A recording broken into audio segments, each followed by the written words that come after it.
What makes us human? Where do we come from? Ever since Darwin put forward the idea that we evolved from apes, scientists have wondered about those first creatures that left the ape world and crossed into ours. In the last 50 years, fossil finds have filled in some of the many blanks in the story of our evolution. But the bones of our ancestors are few and far between, allowing only glimpses of how we slowly changed over millions of years, from ape to human. Now, in South Africa, in caves dangerously deep underground, 2 new species of hominid, our human ancestors, have been found. There it was, right there. One of the most spectacular early hominins ever discovered lying on the surface of a cave. And not just a few bone fragments.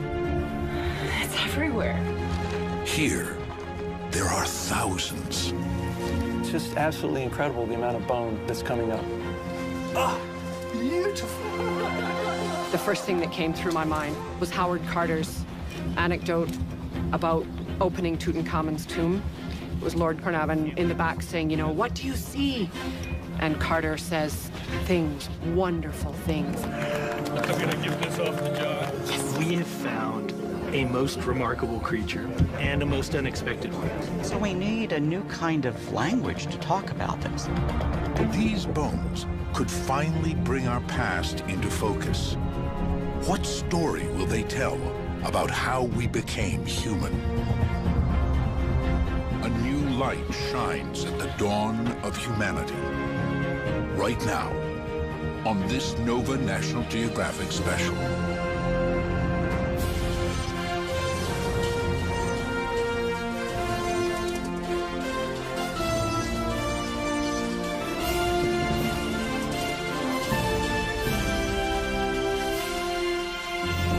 Major funding for NOVA is provided by the following.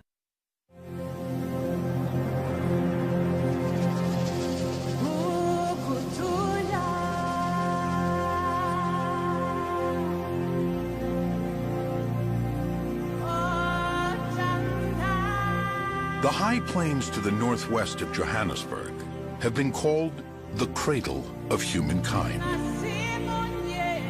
In the 1930s and 40s, fossil finds here gave us the first important glimpses of our earliest ancestors. Then, for decades, the discoveries seemed to dry up. It looked like the cradle of humankind had little left to offer.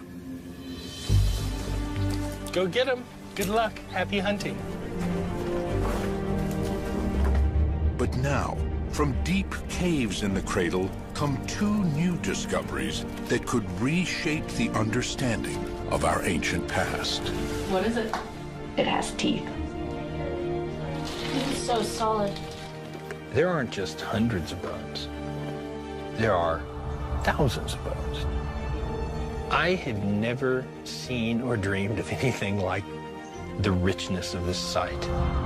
Bones that may end up illuminating a critical million-year period in our evolution that has long been a mystery.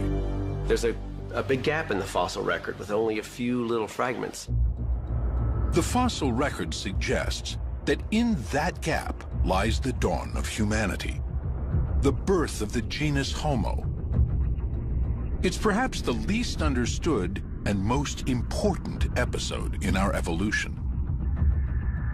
Before it was the world of Australopithecus, an ape-like creature with a tiny brain. Lucy is the poster child for the Australopiths. She walked upright, but belonged to the world of the apes. If I were to see an Australopithecus at the end of a football field, I would probably call the zoo and say, hey, an ape has escaped. The upper part of the body in Australopithecus is in general very apish. Go down, look at the pelvis, very human-like. An Australopithecus is sort of like a bipedal ape. If you went back in time and saw them walking around the savannah, you would see animals that stood up and walked like we do, but they would have been smaller in body size. Their brains wouldn't have been as big, so their heads would have looked smaller. Their jaws and teeth were very large. The fossil record suggests that somewhere between 2 and 3 million years ago, these ape-like australopiths evolved into the first recognizably human species, Homo erectus. They have big brains and small faces, adaptations for using tools. If I were to see, say, Homo erectus at the other end of a football field, I would probably call 911 and say, oh, there's a wild man here and, you know, somebody should put some clothes on him. So what went on in the transition from Australopithecus to Homo erectus? For years, the only species that filled that gap was a creature called Homo habilis. But so little of it has ever been found, the origins of the genus Homo have remained an enigma. The greatest mystery facing paleoanthropology today is to try to understand how, when, where the transition from Australopithecus to Homo occurred. And what we don't know is what happened between Australopithecus and early Homo. That's one of the big mysteries right now we're trying to solve. The prize would be to discover fossil remains that could tell us about that mysterious transition. And now, they may have found some. There you can see 2 foot bones in articulation. Emerging from ancient caves in South Africa are fossil finds of astonishing richness. And not just fragments, but virtually complete skeletons. In the very first block that we had a portion of the mandible, the lower jaw, and we had collarbone and one of the bones of the forearm. So that was really, really exciting. She's in there. We have a skull, we have a mandible, we have a complete scapula, we have a complete clavicle, we have a complete arm, a complete hand, and half of the pelvis, which we can, with reconstruction, make to a whole pelvis. Will these skeletons live up to their promise, offering us a new understanding of the dawn of humanity?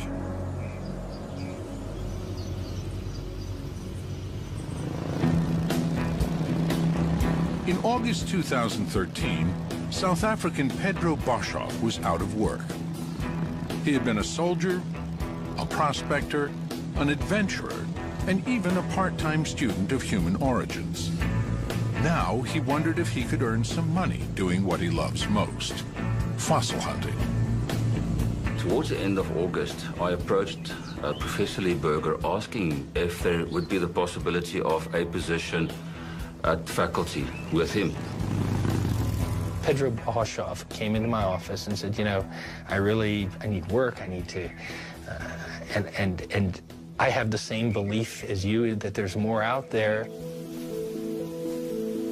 Lee Berger started exploring the area of South Africa known as the cradle of humankind in the early 1990s.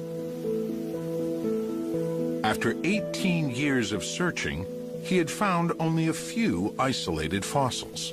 That's not unusual in the field of paleoanthropology. These early human fossils are probably the rarest sought-after objects on Earth. We in paleoanthropology sit in one of the few fields that probably have more scientists studying objects than there are objects to study. In fact, the vast majority of people who do what I do will never find a single piece of one of these early humans. And if they do, it's going to be an isolated tooth. Probably 80 to 90% of our record are just little bits of isolated teeth.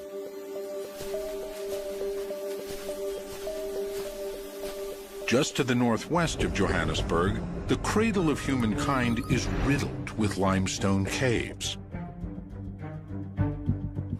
Some have already yielded fragmentary fossils of our remote ancestors.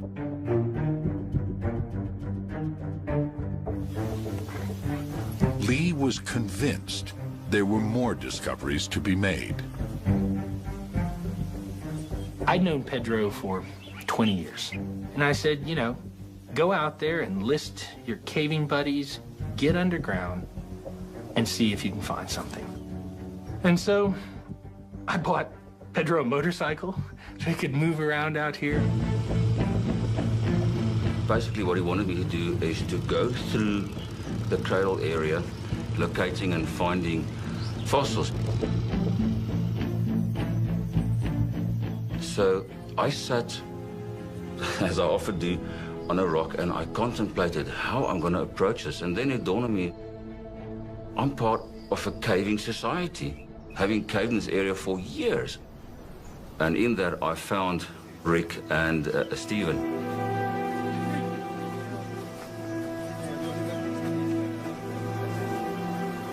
I asked them to systematically work their way through caves and holes towards the east of the cradle while I was busy working in the west. We often don't look in the places that are most familiar to us because we think we know them well. I call it backyard syndrome. And so I said, you know, start right under our noses. Go to the most well-known places. On September the 13th, 2013, Rick and Steve decided to look into a cave system they thought they knew well.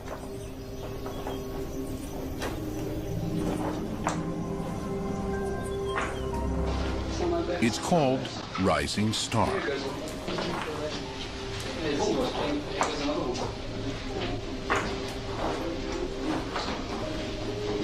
It's an amazing cave. It's got a bit of everything. There's tight squeezes, some great climbs, beautiful formations.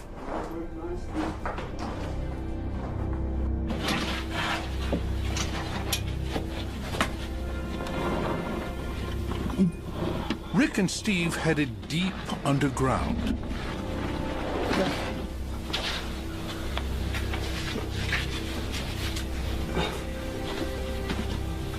Wanted to show Rick a great climb in the cave called the Dragon's Back. We climbed up there. And in the process of taking some video of the formations at the top of it, Rick wanted to get past me. So I went down a small little crevice, basically so that Rick could crawl over me. I was just getting out of his way. And as I went into it, I noticed that there's still a little bit continuing down.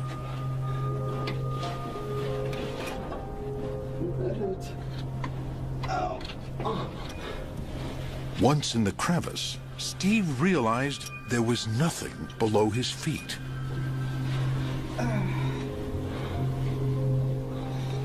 He squeezed himself further down.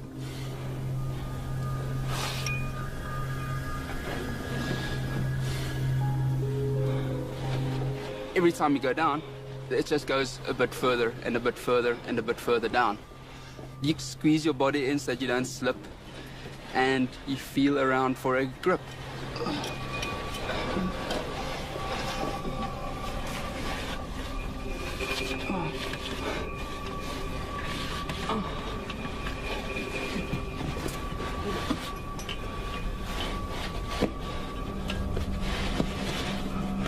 So my legs were dangling down this last little bit, and you don't feel anything below you. And the only way to climb down is actually to lower yourself as far as possible. Just keep on lowering yourselves until you literally, your arms are almost fully stretched out, and then you start to feel a couple of rocks that you can actually put your feet on.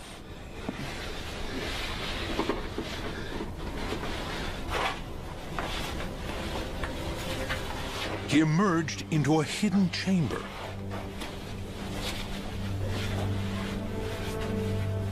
He called for Rick to come down and join him.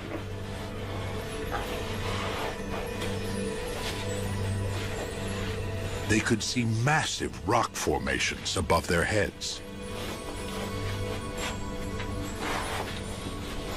But the real discovery was beneath their feet. The floor of the cave was littered with small bones. We saw at first one bone lying around. We looked around a bit more, and, well, another bone. We actually spotted teeth in the rocks and realized we actually had found something. Followed by a skull in the ground. And finally, one of the most interesting ones is the mandible, with 4 teeth in it. Rick and Steve had no idea what type of bones they were looking at, but they seemed intriguing. They took pictures and decided to show them to Pedro. And I will never forget when he came to me with the photos, put it on the computer, and the first thing I noticed was the jaw with the teeth. And I realized this is definitely a hominin. So needless to say, I called Professor Berger. He didn't answer his phone, and we decided we're going to drive to his house, because now we're all excited, bubbling, of course. Arriving at his home, I rang the bell, and when he answered, my words to him was, "Lee, you really want to talk to us?" Pedro says, "You're really gonna want to let me in." And, 9:30 at night and dark, but I could hear that emotion in his voice. And they flipped open a computer, and I saw something I don't think I ever dreamed I would see on a computer screen. A lot of swearing at first. Apparently that's his reaction when he sees fossils. But yeah, no, he immediately identified it as a hominid. And that was a mandible of what was clearly an early hominin. The teeth just perfect. The next picture had a skull in it of a hominin. I could see it in outline. There were bones everywhere. They'd take every one of them I could see in the image were hominin. I was a bit in shock because it all went like a car crash for me. It really did, black and white, and I have only visual, not audio.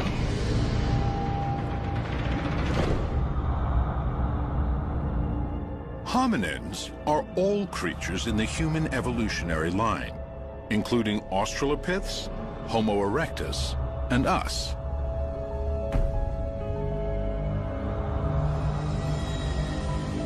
When his shock faded, Lee immediately turned his mind to the question of what type of hominin this might be.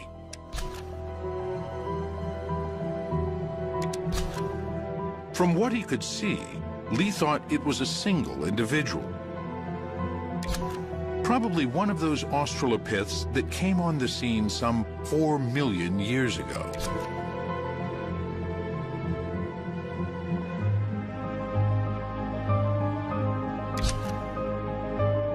The photos were hard to make out. Lee wanted to know if the bones in the Rising Star Cave were similar to fossils he had discovered 5 years earlier. That was in a different cave just 10 miles away, also in the cradle of humankind. It was Lee's first big find. The story all began on August 1st, 2008, when I came into this valley following targets, which were these trees above my head that I could see on Google Earth. I walked up that old lime miner's trackway, which wasn't quite as clear as it is today, mostly overgrown. I came into this grove and found this little hole. The little valley was called Malapa. Lee thought he knew it well. It was a Friday. Lee's 9-year-old son, Matthew, and his dog, Tao, were with him. I stood at the edge of this pit and said, "Go find fossils." And with that, Matthew raced off into the bush here. I thought he was going to go chase giraffe or zebra or something like that with Tao in tow. And a minute and a half later, he shouted, "Dad, I found a fossil." Sitting right over by that lightning-struck tree, he had stopped and found a little rock. And I almost didn't go and look, because I knew he'd found an antelope fossil, because that's pretty much all we ever find. I saw a fossil. I didn't think it was hominid. I just thought it was an antelope because we find thousands of those, so. I started walking towards him, though, because I had to see what he found him 5 meters away. I realized that sticking out of that rock was a hominid clavicle. I couldn't believe it.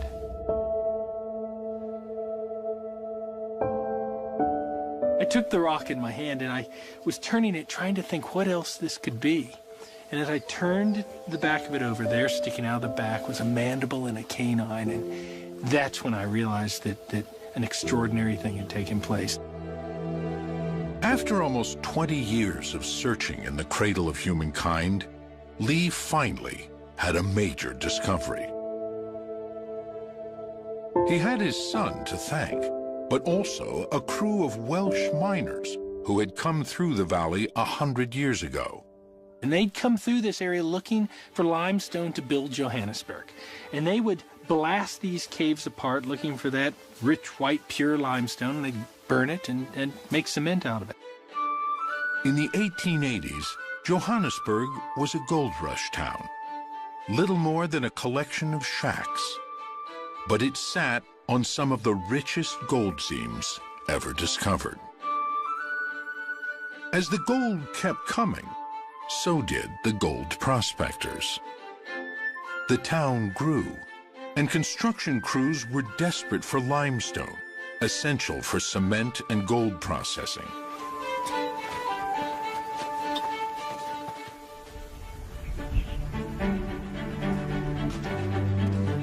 Lime miners combed the high veld outside the town, looking for seams of limestone.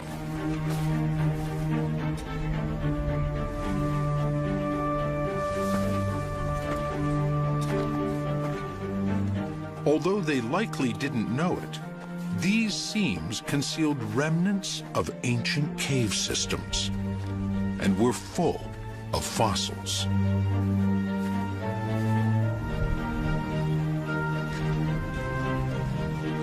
When they found the limestone seam at Malapa, they laid their charges as usual.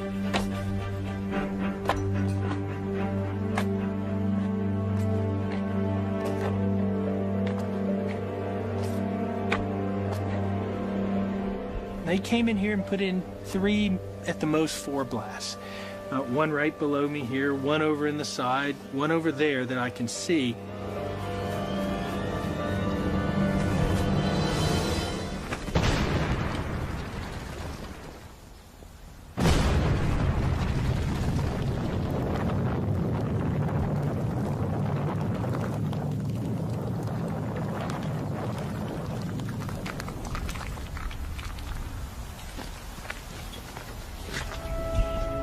Then, for some reason, the miners never collected the blocks of lime and left the blast hole largely untouched. I'm not sure why they did that, but what they did do in that process was expose just the edge of these remarkable skeletons. They damaged it just enough so we could find this site and could make these fossil discoveries, but not too much so that they destroyed the evidence. It really is a miracle. It was in one of the rocks scattered by the blast that Matthew found the collarbone of a child. But that was just the beginning. The hole where the miners planted the dynamite would soon yield so much more. It was only once I had the permit, we came back on September 4th, a whole bunch of us, that we spent all morning looking here, and we found nothing. We were even thinking of leaving because we thought there wasn't anything here. That I stood over on the other side of this pit, looking down into that pit, and I saw something sticking out of the rock right down here. And what I saw stunned me. And I climbed down the pit and looked right over here, and there, sticking out of the wall, was the proximal humerus of a hominid. I couldn't believe it. I did my PhD on those. I climbed closer, and as I got closer, I realized there was a scapula, the shoulder blade in place. And I came even closer and put my hand on the wall, right here. And 2 hominid teeth fell into my hand. Then I said something. And that started the second part of this remarkable story. Everyone piled down in here at my feet was a proximal femur in a block here that clearly belonged to the child. What was amazing was it never crossed my mind that this wasn't the child that Matthew had found. How could you find two skeletons at a site like this? What it would turn out to be, of course, was a second skeleton, the female skeleton.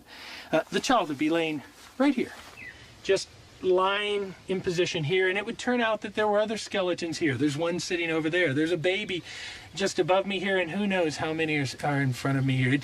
It really is a treasure trove of paleoanthropology.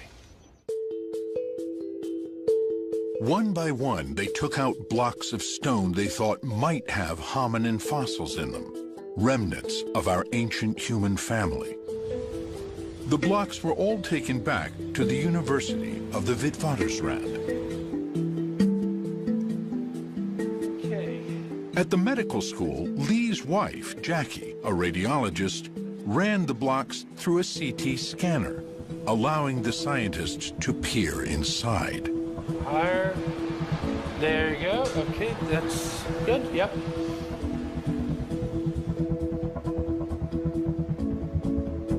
What one of those blocks revealed was stunning. A slice came through, and you could see an entire skull. I was dumbfounded. I could not, in my wildest dreams, believe an entire skull could be sitting in this little rock. Then began the painstaking job of freeing the skull from the rock that had encased it for possibly millions of years. It took me 3 months to get it out. I was the first one that saw this, and you can't describe it to anybody. It's beautiful. I mean, it's been in the ground for 1.9 million years, and you're the first person to see that. I thought, well, you're beautiful. I basically brought this boy back to life. Finally, the skull was free.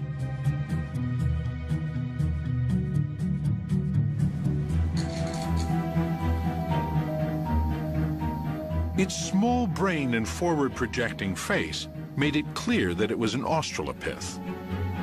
But details of the teeth and other parts of the skeleton made it unlike any found before. Many types of Australopithecus once walked the Earth between about 2 and 4 million years ago. Lucy is known as Afarensis. There's also Australopithecus africanus. This appeared to be an entirely new species. Lee called it Australopithecus sediba, after the waterhole near which it was found. In the local language Sutu, sediba means wellspring. The team was able to radioactively date the limestone layers in the cave with great precision. The layer containing the sediba skeletons was 1.97 million years old. That makes these creatures among the last of their kind, living right at the end of the fossil gap between Australopiths and Homo erectus. Here at last was a creature that could tell us something about that transition. And the bones were not just fragments. Here were two remarkably complete skeletons, a female and a child. Still encased in the rock at Malapa are fragments of at least 3 more, waiting to be excavated. This made sediba the most complete evidence ever found for what was going on at the dawn of humanity. The Australopithecus sediba fossils are some of the most spectacular skeletons known for early hominids. They're absolutely amazing. We don't get 2 bones associated with one another very often. much less several bones, much less partial skeletons. So that makes these fossils really special. Sediba was exciting from the get-go. Right away, we knew that we had parts of the skeleton and we had parts of the cranium, which helps us figure out who this animal is. So that was really, really exciting. And initially, these upper limb bones looked very primitive. So we knew that we were dealing with something that looked like it would be a good climber, kind of an ape-like creature.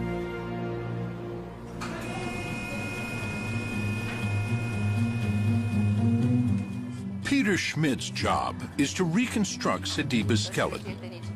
Unlike past fossil finds, here, the skeletons are so complete, there doesn't have to be much guesswork. By scanning and mirror imaging, Peter can fill in any missing bones with great accuracy. From the CT, we got a few thousand slices now. And Aurora has to put everything together to form a 3D model. And then we have to cut the model because the pelvis we already cast it. So we only need the rib cage. But the right rib cage we have already, but we need now the mirror image of that. And the computer helps us to do the mirror image in a second. Layer by layer, a 3D printer then slowly prints the rib cage in fine plaster.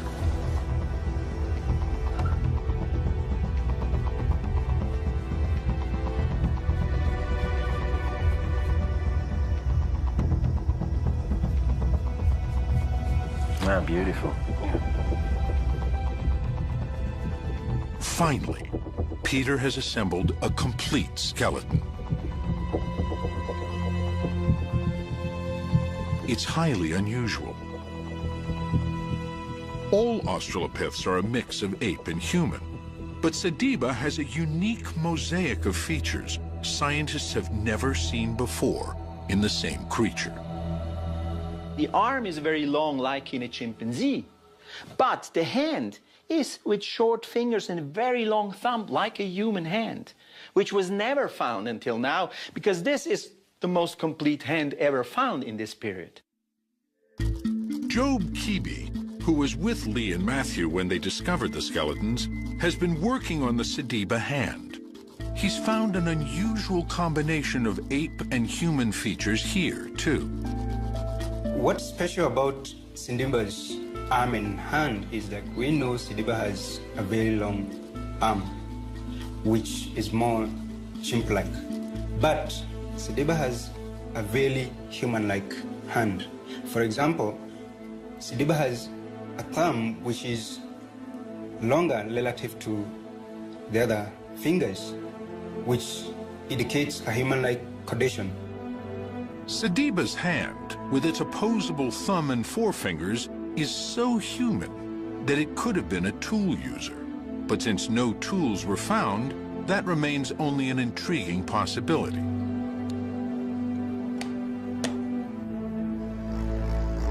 From the reconstructed skeleton, paleoartist Victor Dieck can start to create a lifelike digital painting.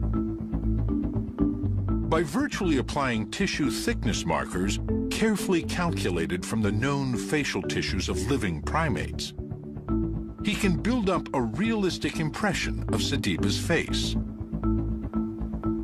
Once that was all done, I have now gone ahead and created a body for it. And if you want to see, we can check all that by going transparent and making sure that the bones and everything line up in the proper spaces. So here we have a concept reconstruction of how Sediba potentially could look like. The step from there to a lifelike digital painting is a short one. Finally, for the first time in almost 2 million years, the face of Australopithecus sediba looks out on the world once again.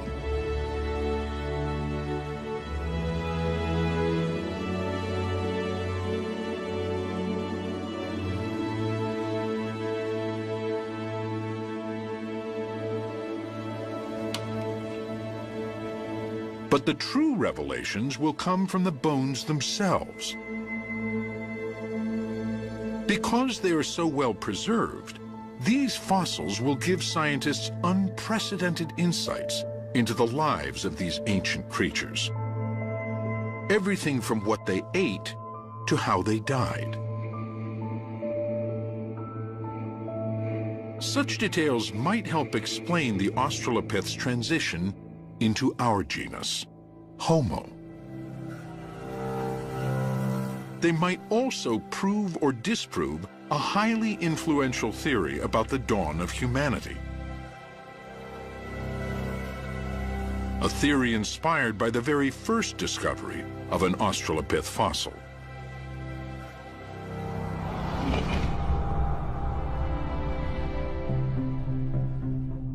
The year is 1924. Anatomist Raymond Dart teaches at the University of the Witwatersrand in Johannesburg. His hobby is fossil hunting. But he never imagines he will find a human ancestor. Nobody at the time believes we had evolved in Africa. Well, in the late 19th century, fossils were found in Europe with the Neanderthals. They were found in Asia with the earliest known examples of Homo erectus. No one really had a sense that anything interesting occurred in Africa.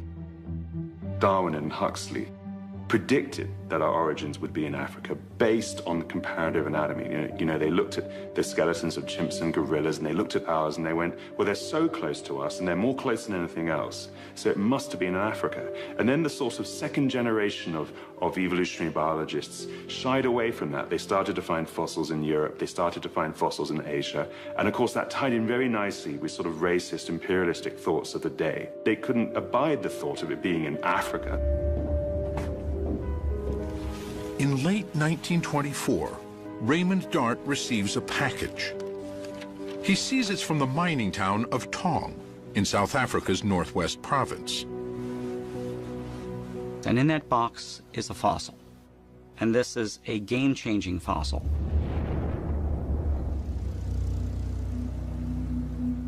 It's been sent to him by miners who noticed what looks like the skull of a small ape encased in the rock.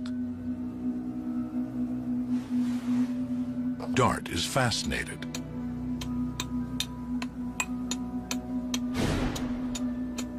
He begins the long, laborious process of revealing the mysterious skull. He can see that it is the skull of a child, but like no child he has ever seen before. It has ape-like characteristics, but also some very human ones. And so as he cleaned this fossil and he saw the hole on the bottom of the skull where the spinal cord enters the brain underneath, that he had something like a two-legged walker on his hands. And this he named Australopithecus africanus. And what that means is southern human of Africa. Dart rushed into print with his find. He claimed it was proof that we evolved in Africa, just as Darwin had predicted. He was unprepared for the firestorm his theory unleashed. The Tong child sparked an incredible revolution. Up to that point, everyone said, let's look to Europe for our ancestor. It was unthinkable that anything as important as the emergence of humans could have happened in Africa. Raymond Dart was a feisty guy, and when he was pushed back by the British intelligence here, he became faster, more aggressive in terms of his defending of his views. Most scientists disagreed with him. He really was seen as an outsider, but it absolutely set the ball rolling for one, paleoanthropology as a field in Africa, and two, vindication of what Darwin and Huxley had predicted with actual fossil evidence. It showed once and for all that our origins were in Africa and only in Africa. And that's huge. It totally changed the field. Dart was sure he had discovered the missing link between apes and humans.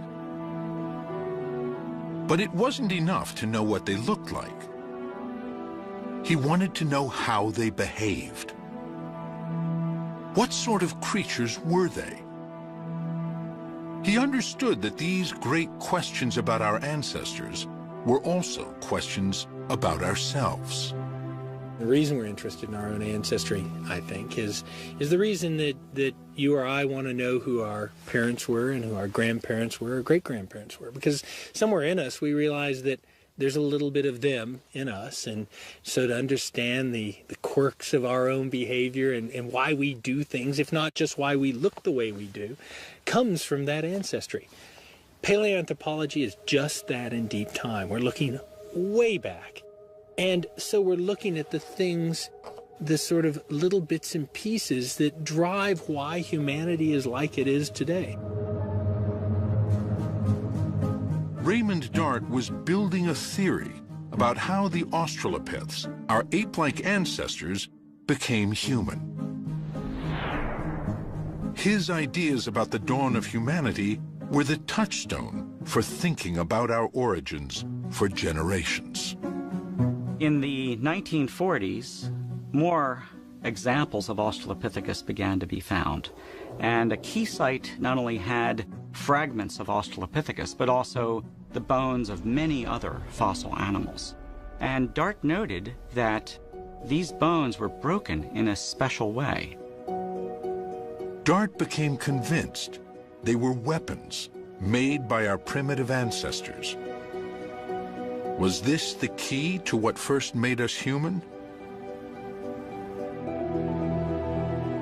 Dart had been a young medic in World War I. He had seen firsthand the barbarity humans are capable of. It made sense to him that the origins of humanity were steeped in blood.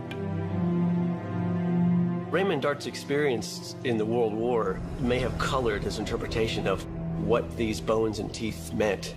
You know, it gave him a view of sort of the dark side of humanity and the violence of humanity.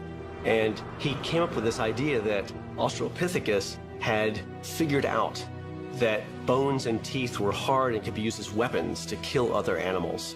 This sort of killer ape theory of early humans. Dart believed that the more aggressive and adventurous of our ape-like ancestors abandoned their forest environments and moved into savannas. There, they became hunters and predators. His theory that this violent transformation gave rise to humanity soon found an audience far beyond the small world of paleoanthropology. In the 1950s, there was a drama critic and playwright named Robert Ardrey, who became very interested in human origins. And he went to Africa and spoke with Raymond Dart, and Robert Ardrey, being a dramatist, could write like anything, and he wrote this amazing book published in 1961 called African Genesis. African Genesis became a pop science publishing sensation of the early 1960s.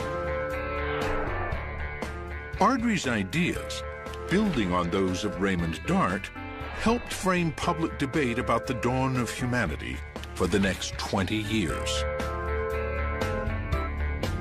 The very first sentence in that book, I remember it because I read it as a teenager and was enthralled by it. Not in innocence and not in Asia was mankind born. And in that one sentence, he encapsulated Raymond Dart's ideas. That it was an African genesis, and that where we came from was not from an innocent creature, but from the most violent of killer apes. One of Robert Ardrey's greatest fans was the filmmaker Stanley Kubrick. At the time, he was planning a film based on the science fiction novel 2001, A Space Odyssey. It was to be a meditation on human technology run wild. On a mission to Jupiter, the spacecraft's computer turns on the crew.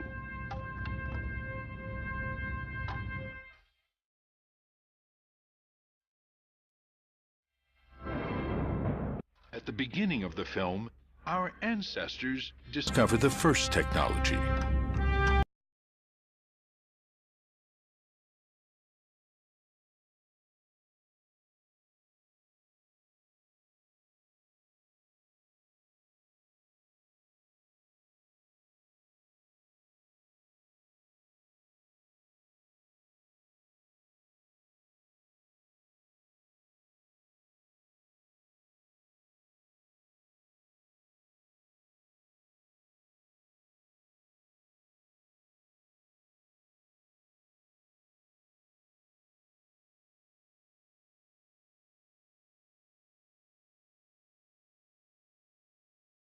And so this sets up then for Kubrick the same conflict that Dart felt.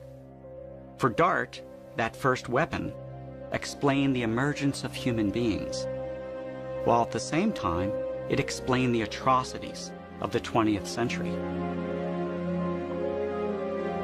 Are we killer apes at heart? Is this what we will discover about our ancestors at the dawn of humanity? The discoveries at Malapa may finally provide evidence to support or refute Raymond Dart's theory. The Sediba skeletons are so well preserved, they give the scientists a unique glimpse into their lives. And that's the story we're really after.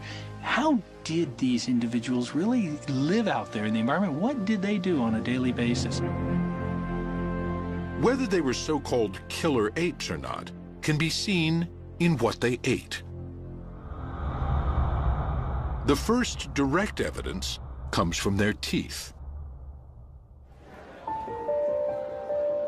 At the Max Planck Institute in Leipzig, Amanda Henry is analyzing calculus, or tartar, fossilized along with Sediba's teeth.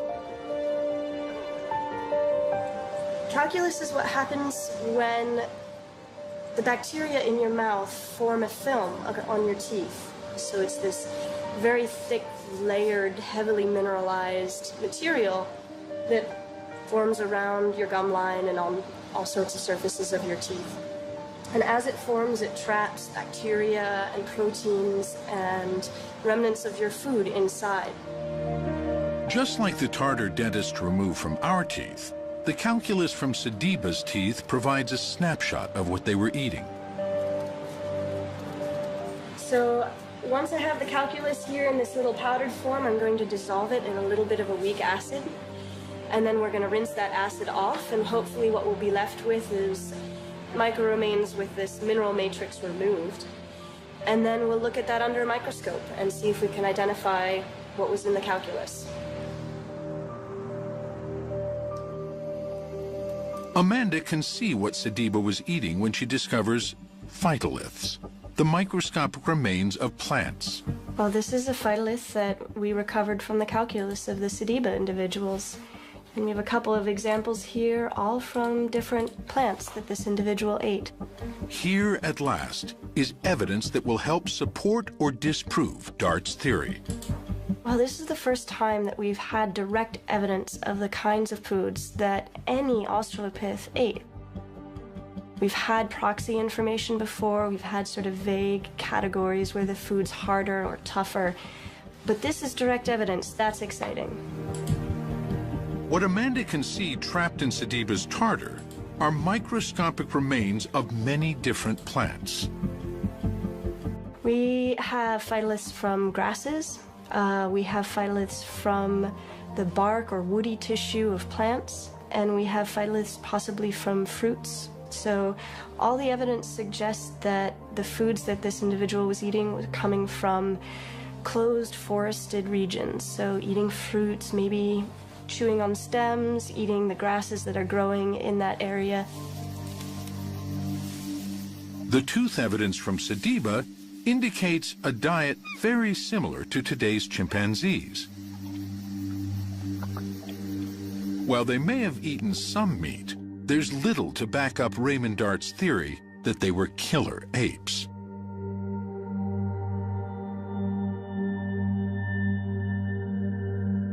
So later scientists came and looked at the evidence and found that there were tooth marks in the skull of an Australopithecus individual.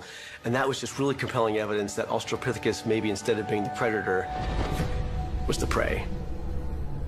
So our ancestors, or the early hominins in South Africa, were the victims rather than being the carnivores that Raymond Dart wanted them to be. The caves in which he was finding not only the remains of human ancestors, but the remains of many, many, many other animals, which he thought were being consumed and devoured by our ancestors, were actually all the victims of predators and carnivores who were pulling all of those animals into the cave. It seems Raymond Dart's vision of our ancestors as the first killer apes, so famously portrayed by Stanley Kubrick, was wrong.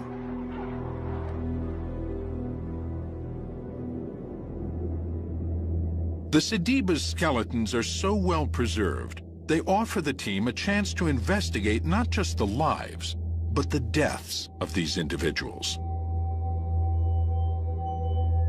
They can analyze the 2-million-year-old death scene almost as if it were a forensic case. I mean, we're looking at the preservation of organic material here. These animals are articulated the way they died. The breakage patterns may often be a result of the moments before or shortly after their death. So far, the team has excavated the skeletons of a female adult and a child. So the female is this one, and the juvenile is all the bones in blue, all of these. But they were found very close to each other. Aurore Val has been creating a virtual reconstruction of the scene at the bottom of the cave. Besides the Sediba skeletons, there are the skeletons of many other animals, too. How did they all get there?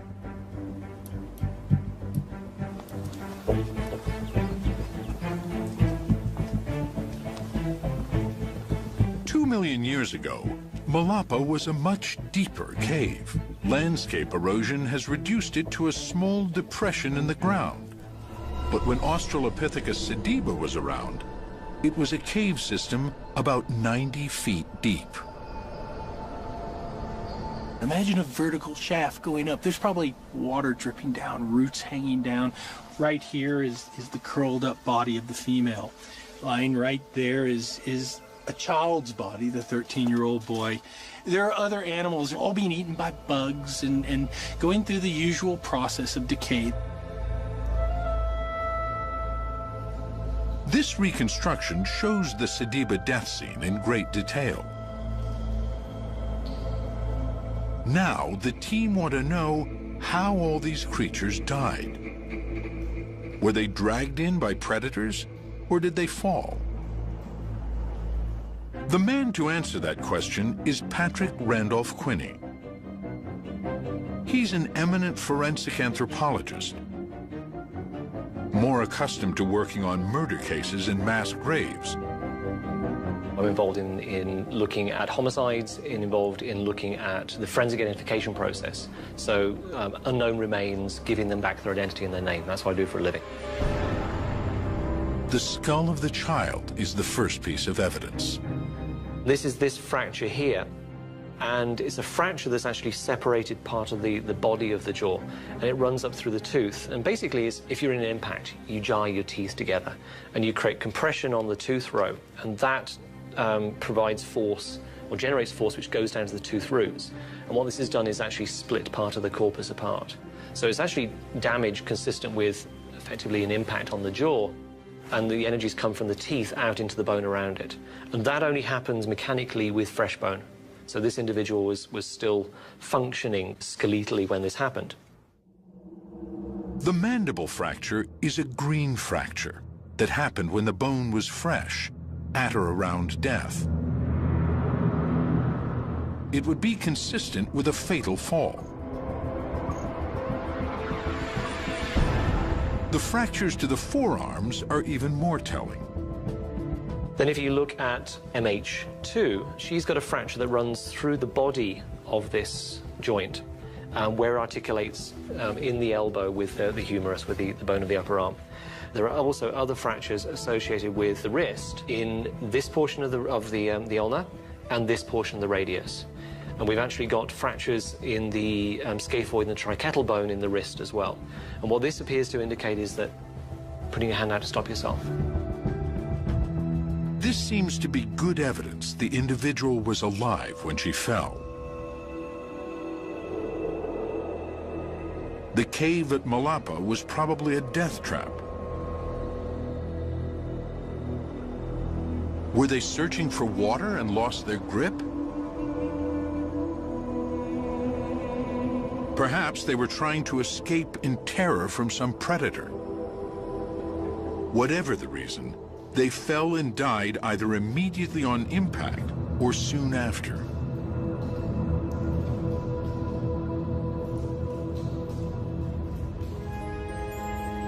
It appears that mud then buried the bodies, and as it hardened, kept them from disintegrating. This is why they were so well preserved. Then began the long, slow process of fossilization, in which all organic material in the bone was replaced by minerals. Today, the Sediba fossils are still yielding insights into the Australopith world of almost 2 million years ago. But the most tantalizing question of all is still unanswered. How did these primitive creatures evolve into more advanced human ancestors?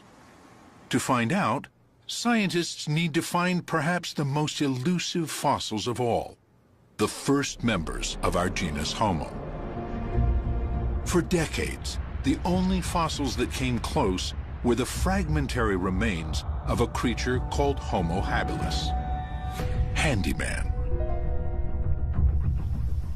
In the early 1960s, fossils discovered from Olduvai Gorge in Tanzania by the Leakeys led to the definition of a new fossil species in our evolutionary tree, Homo habilis, handyman.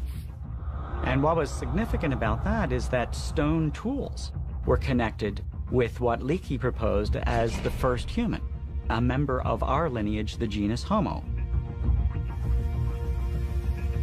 Like most scientists at the time, Louis Leakey thought our evolution was probably a gradual linear process, a single chain of species becoming progressively more human. He decided the key event that made our ancestors cross the threshold to humanity was not the invention of weapons, as Raymond Dart believed, but tools. Since Homo habilis seemed to be the first toolmaker, he declared it the first member of our genus, Homo. Here at last was the link between the ape world of the Australopiths and the human world of Homo erectus.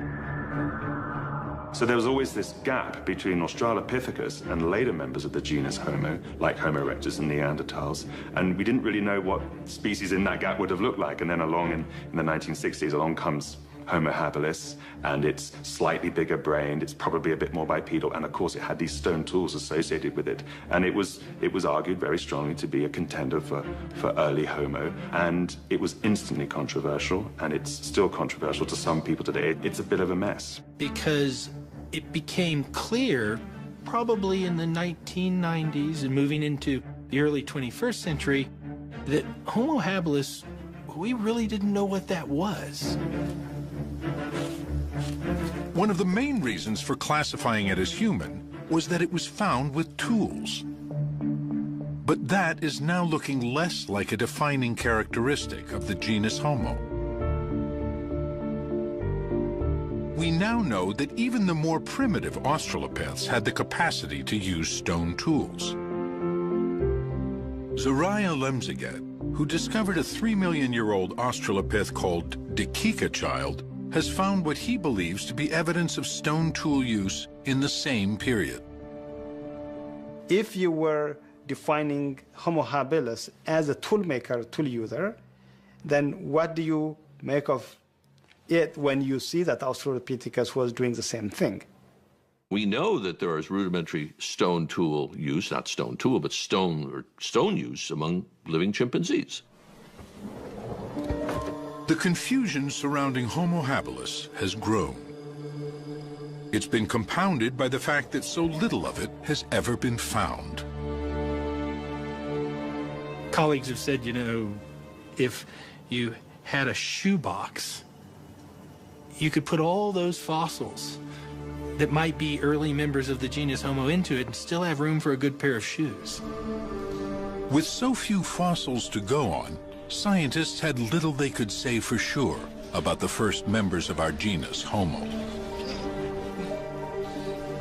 This was the situation when the two young cavers, Rick Hunter and Stephen Tucker, made their discoveries in the Rising Star Cave. When Lee saw the photos from the fossil chamber, he could only hope they would clear up the confusion. Was it another Sediba, or was it even Homo habilis? The only way to find out was to bring up the fossils. Lee knew there was no time to waste. I had to make a decision. And at about, just before 1 a.m., I decided that history would never forgive me if I did not act right then. Just 5 weeks later, the Rising Star excavation was beginning to take shape. Its planning had taken some ingenuity. Lee knew he would never be able to get down to the fossil chamber himself. In places, the chamber entrance was less than 7 inches wide.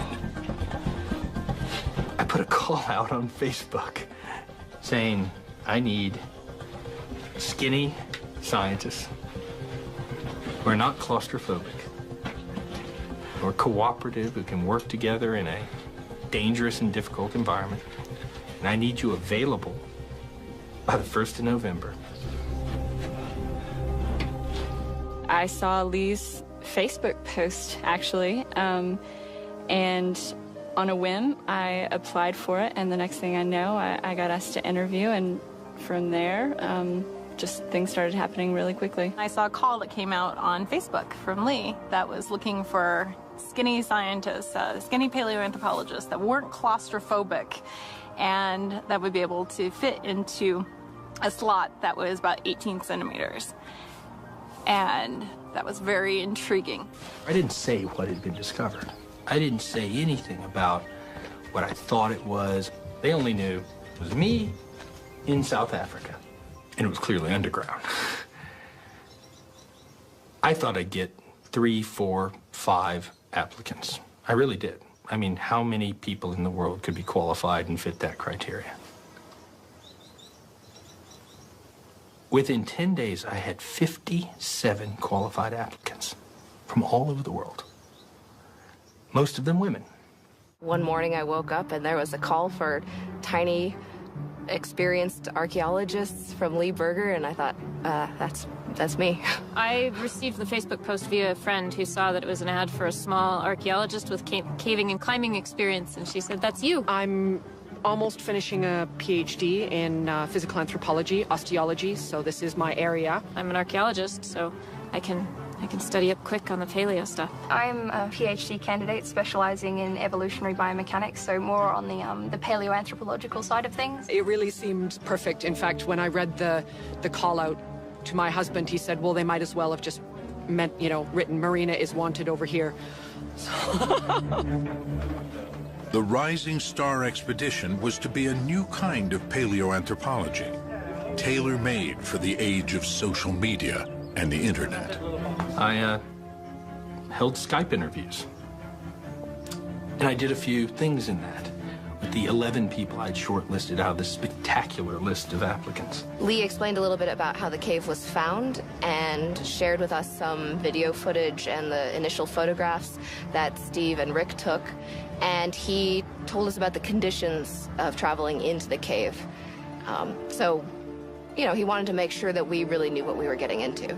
It was mysterious. It was very enticing for that reason, you know, sort of wondering what sort of circumstances they were that necessitated asking for small people with excellent paleontological skills. In the Skype interviews, I wanted to see these people face to face, but I also wanted to test some things. I needed to know that if I shut the cameras off, which I did for many of them, I wanted to hear if they could respond to me, because I had already designed by then this system of communication.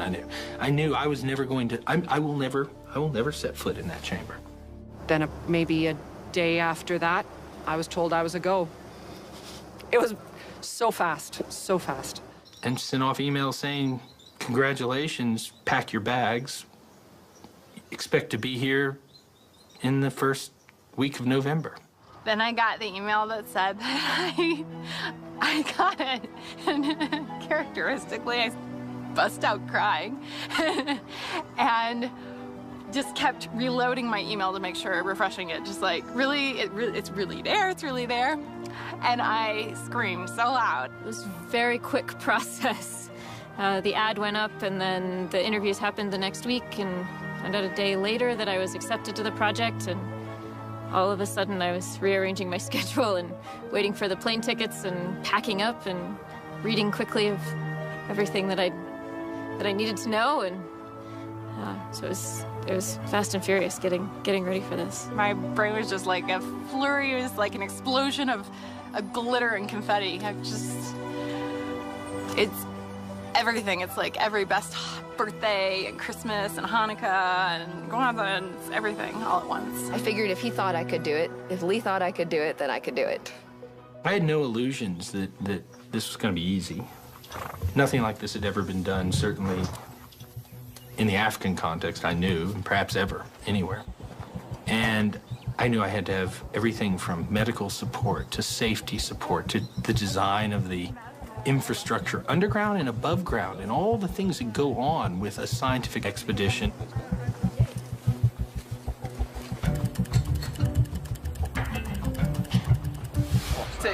Yeah, let's get it back.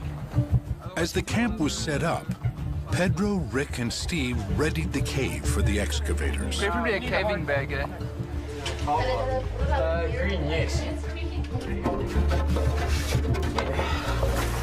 Safety lines, lights, cables, and cameras were installed.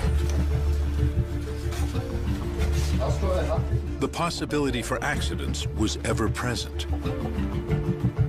Lee rehearsed safety procedures over and over again. Critical issue is no one panic.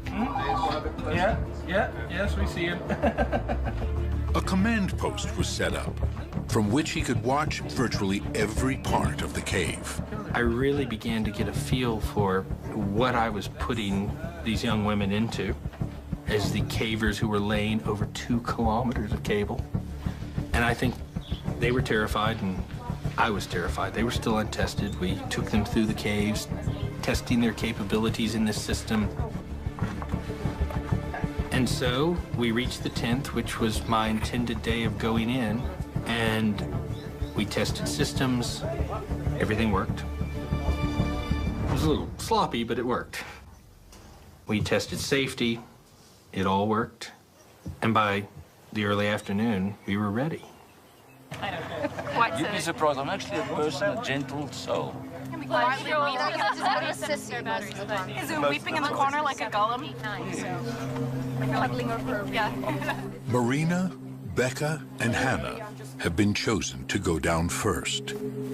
Still, nobody knows exactly what they will find. I've seen a skull. I've seen the other pieces. I am pretty sure that we have got quite a lot of a skeleton of at least one hominid. That, of course, waits to be seen, and it's going to happen pretty fast now over the next several hours. Okay.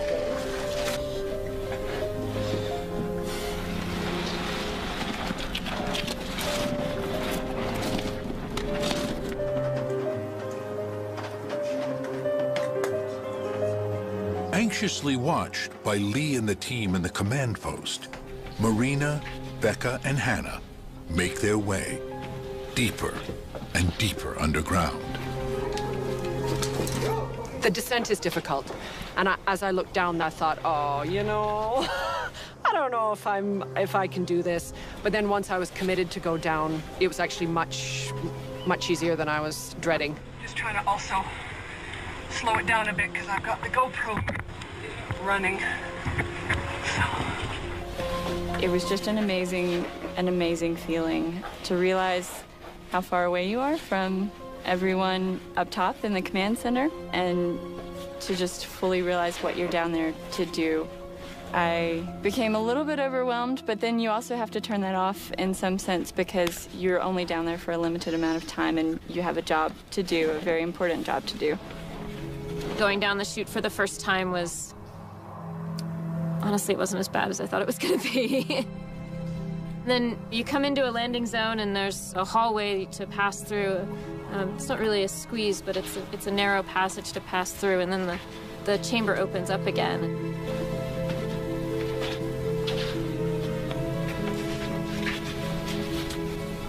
This is the entrance to the cave here. So you start by descending down, you know, a fairly narrow shaft and some tunnels. You get down into an area here. This is what we call the Superman crawl, which is a very narrow crawl. You have to crawl on your stomach for about 3 meters. Then you enter into another chamber. This is what we call the Dragon's Back. So that's the ridge climb with the sort of 4 or 5 meter drop on either side. You get up to the top of Dragon's Back and you end up at the top of the chute, which is another sort of tunnel access that then you start the 12-meter descent into the chamber. And so that's this area here. Once you drop into the chamber, you're actually just in a landing zone. It's another sort of antechamber. You then go through another passageway into the main chamber, which we call UW-101, or the fossil chamber. Marina is the first to enter the chamber. There was a little bit of trepidation, I have to confess, and a lot of excitement to be the first of the advanced scientists to go into the cave. The first thing that came through my mind when I went through the final slot into the actual final chamber was Howard Carter's anecdote about opening Tutankhamun's tomb. I think it was Lord Carnarvon in the back saying, you know, what do you see? And Carter says, things, wonderful things. And it was that feeling. God, this place is beautiful.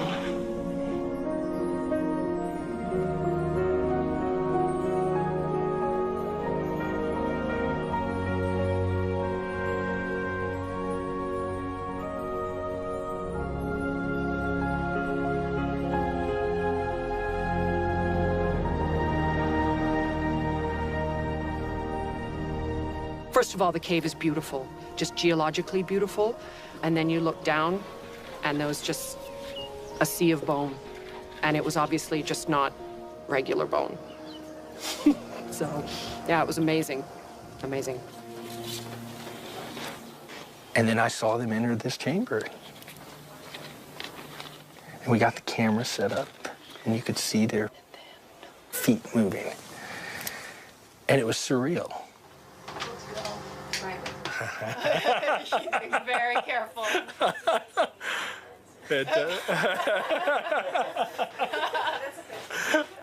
Fantastic. There we go.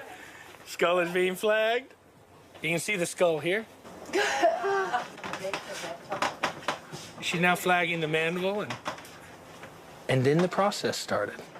The process of doing science began. So we'll put pin number 1 right beside the mandible, and that's where we'll concentrate. Okay. Okay, das ist super. Okay, thanks. Bye. Yeah, that's perfect right there. Okay, gonna start scanning. Okay, scan. The first foray into the fossil chamber lasts only a few hours, enough time to start scanning and flagging bone fragments, as well as to test the safety systems. Okay, how did that go? Let's see. It's mapping right now. Finally, it's time to bring up the first precious fossil, the mandible. They're coming. Yeah, I see what looks like a mandible in the middle there, on the right. That looks fantastic.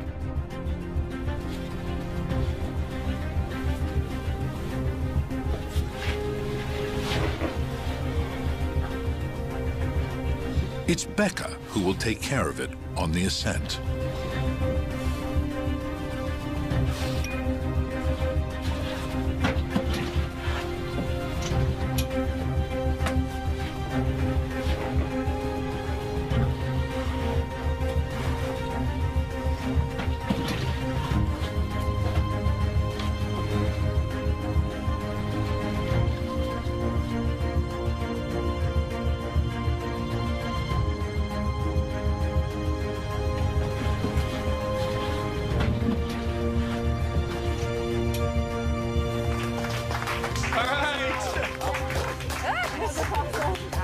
You got the fossil, huh? Yes, we have the fossil. Well done. Here we go. Now we have everyone else. Everyone's out. Rick's out safe. They're all out. They went out. They're coming. Well done. And so first their safety and that they were out was just this enormous emotive relief.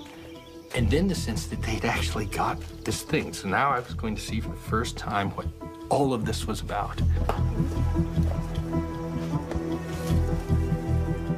When they opened that little box and we unwrapped this thing that they collected, every great idea we had went out the window. Gone. You know, suddenly we didn't know what we had. When he had first seen the jawbone in Rick and Steve's photos, Lee had decided it probably belonged to an Australopith. One of the most striking characteristics of an Australopith's face is its large ape-like jaws and teeth. As the Australopiths transitioned into the genus Homo, their faces shrunk. Jaws and teeth became smaller. When he finally had the jawbone in his hands, Lee saw it was too small to be an Australopith. It seemed quite human. Could it be a new specimen of Homo habilis? Or could it be a new transitional species between Australopiths and early Homo? These are the questions on anatomist Peter Schmidt's mind as he studies the mandible from Rising Star. You have this molar teeth and a very strange use of the frontal part here.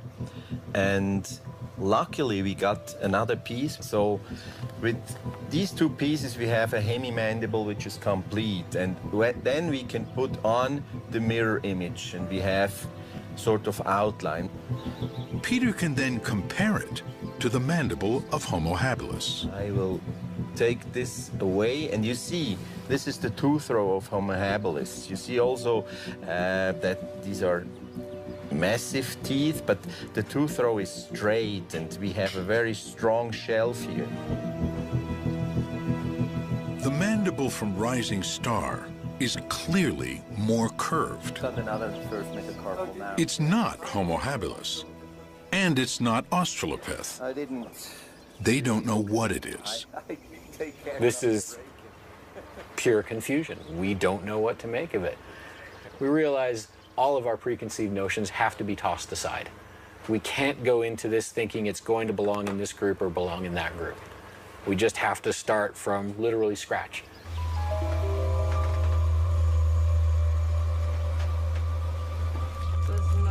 The team hopes that as more fossils emerge from the cave, the confusion will clear up. It's so solid.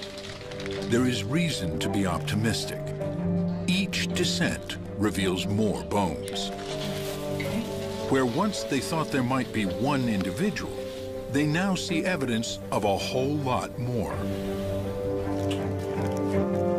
It was probably a couple hours into the first day when we realized it also wasn't one skeleton. Another femur. Femur land. I remember right, it started with a second femur from the same size. And since there's never been a three-legged hominin, we knew there were two. And then there were three. I think it was by day 2 there were 4. And we realized we were in something very, very, very, very special. All right, good luck with that, Becca. We can't wait to see you. You've got something we want to see. Every time the scientists in the cave remove a piece of bone, they find more bones beneath it. It's everywhere. I mean, it's all strewn all throughout. Not just the chamber, but the passages leading to it are littered with bone fragments. Oh. At the landing zone where they stop, I get a call on the intercom. We found another tooth. It was just sitting there. I was trying to find a nice place to sit, and there it is.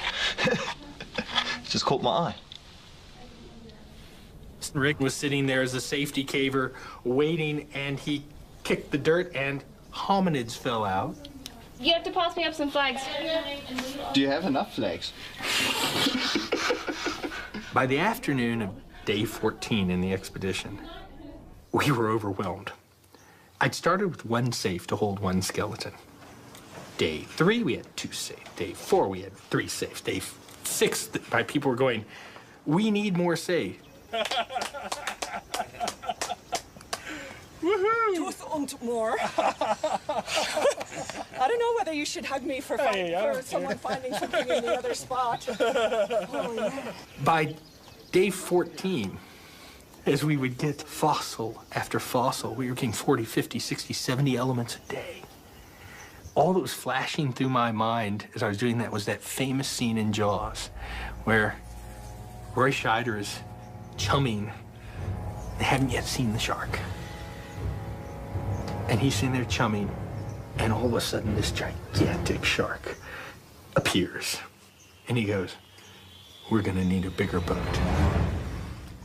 We're gonna need a bigger safe. It's extraordinary. Another one. I think this year at Christmas, I'm just gonna hang one of these instead of a stocking. As the fossils accumulate in ever greater numbers, a picture of the creature of the Rising Star Cave begins to emerge. This is part of a juvenile pelvis. Yeah, that's the issue. Yeah. That is an issue. Thigh and hip bones tell them it was an upright walking biped, but its gait was primitive. From what they can see of the exposed skull, it is small, not much bigger than a chimp's. I have to tell them to leave that alone. But the teeth and jaws seem more advanced, Homo-like. Yes, that is. The team's excitement grows. It's beginning to look as if they have found another species from the dawn of humanity. But on which side of the Australopith-Homo divide will it fall? One of the key fossils that will tell them that is the skull. They are saving that until last. Distance is perfect, and I can see marker 2. Record? Recording. In the meantime, another extraordinary fact is becoming evident. There are no other animals in the cave. All the fossils are human ancestors.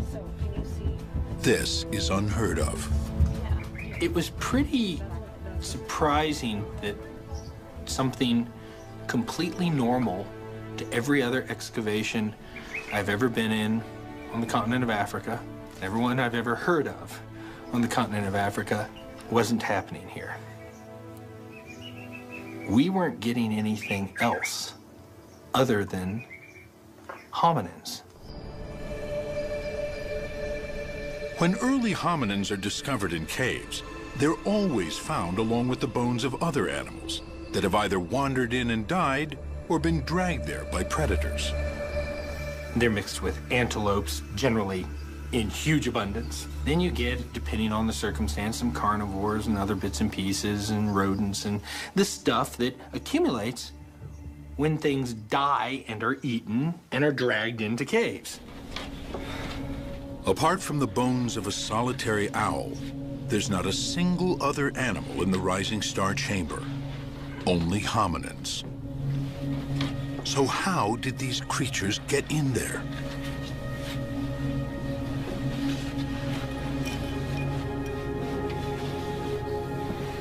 The chamber is very inaccessible, deep in the dark zone of the cave, with no entrance other than the long, narrow chute.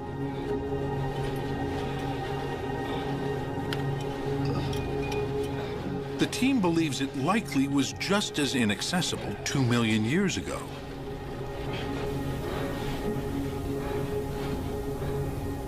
It's starting to look as if the bodies might have been intentionally placed there. Could this possibly be some sort of burial? There has never been evidence of anything like this linked to such a primitive-looking ancestor. So we got that looming in front of us and don't have an answer to it.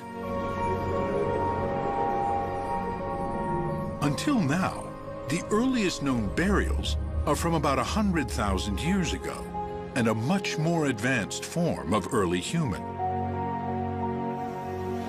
The team doesn't have a date yet for the fossils of Rising Star, but it seems unthinkable that such a primitive-looking creature could be disposing of its dead. But that's what it looks like. And the age ranges of the individuals are very similar to what archaeologists find in cemeteries. At the early stages of this expedition, they look like a cemetery population. Very young individuals and very old individuals, and nothing in the middle so far. Doesn't mean we're not going to find middles, but that's what you see in a cemetery when you dig it up. Right now, it looks a lot like that. Will it hold out to be that? That will be a mystery I want to see solved. And we're left with this conundrum of, you know, is what we're looking at, you almost don't want to say it out loud. It's a mystery with profound implications, but one that will require further analysis before anyone is willing to back it wholeheartedly.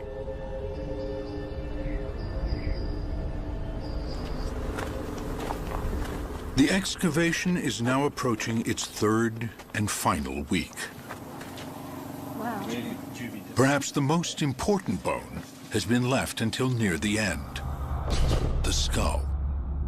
Its shape and the size of its brow ridges will be crucial in telling them whether the creature of Rising Star is Australopith or Homo, human. We're gonna go ahead and bite the bullet and take that skull out, okay? Yes, good. If only because it gets it out of the way. Yes, I know. It's like... Not because you want it out or see it, right? A couple of reasons we want to get it out. One, the skull can tell you a lot. It can tell you cranial capacity. You start getting an idea of the shape of the skull. Is it Australopith-like and pinched in the front, or is it rounded, more like a human, or is it something in between? Does it have a sagittal crest neck? We want to see that skull. I have no way. And also, the skull was probably the most complex initial extraction. It's fragile. It's a thin piece of bone. It could break apart. We needed to know whether we could get something like that out. And we needed to get it out, see what was underneath it. Whether this was a skeleton or whether there were lots of individuals associated with each other. So there was all this tension. And it was a lot harder to extract than we thought. Oh, I'm sure you'll find plenty. All right. Stage on in after her. Good luck, everyone. Have a blast, huh? Thank you, will do. All right. Let's get you something here. Go get them. Good luck. Happy hunting. Thank you. Enjoy topside.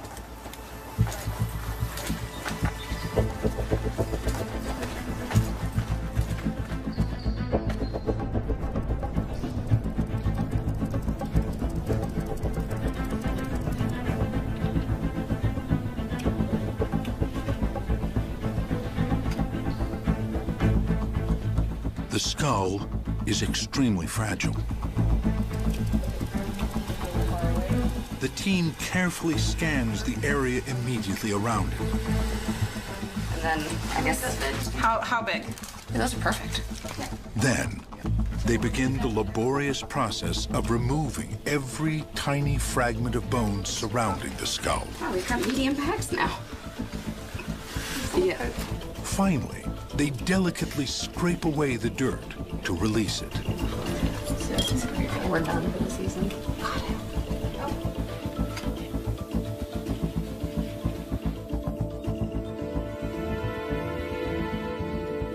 Everyone was feeling all these points of tension around the science of the skull when we knew it was imminent coming out. We only had 2 people down at the bottom. And they were working on it, Becca and Marina, and working and working and working, and finally, we kept trying to call them out, and they wouldn't come out because they knew they were that close to the extraction, and eventually it did come out. That's it. That's it. It's so fragile. With everyone holding their breath, praying that it doesn't break, the skull fragment is finally lifted and delicately placed in a box.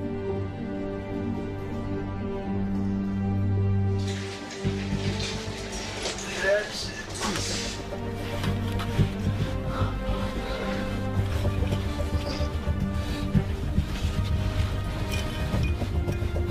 Then it begins its slow ascent, leaving the cave for the first time in possibly millions of years.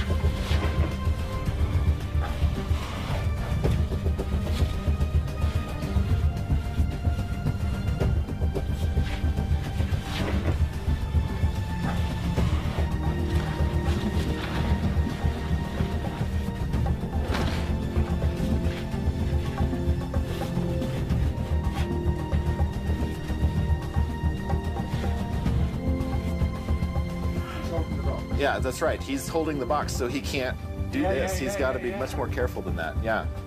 All right, there it is. All right.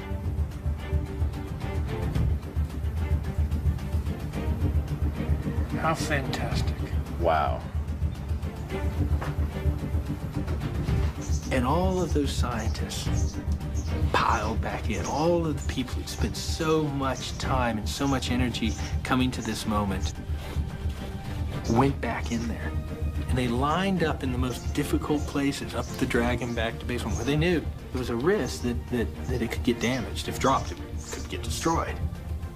And this huge team effort occurred as they handed this off from one to the other, as it moved its way from this dark recess where it's been for however long it's been, to the entrance of the cave, where those of us not privileged enough to be able to get into this system had to wait with huge tension, watching this passage on the cameras until there it was. There we go, folks. Let's go get him. Great moment.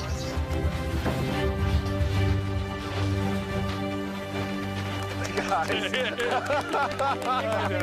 like a Rocky moment. It's like, woo! There's so much wonder.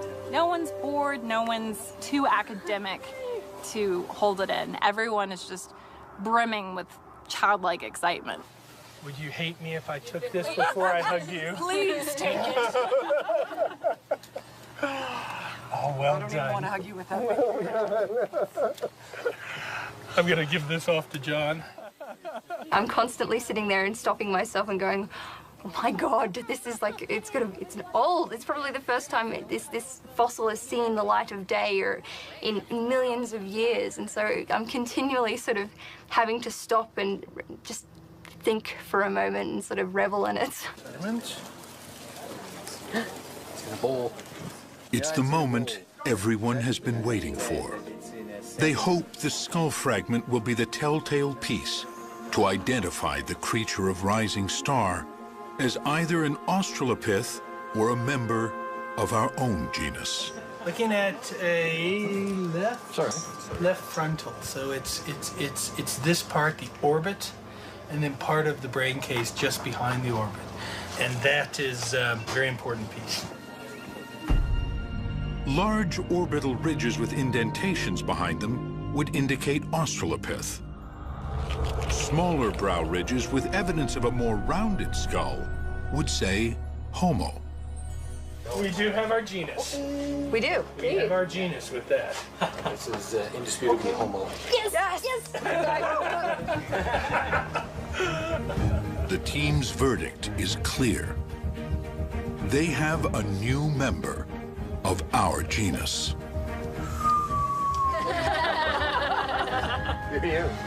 Did we done good? We did good. Oh, yeah.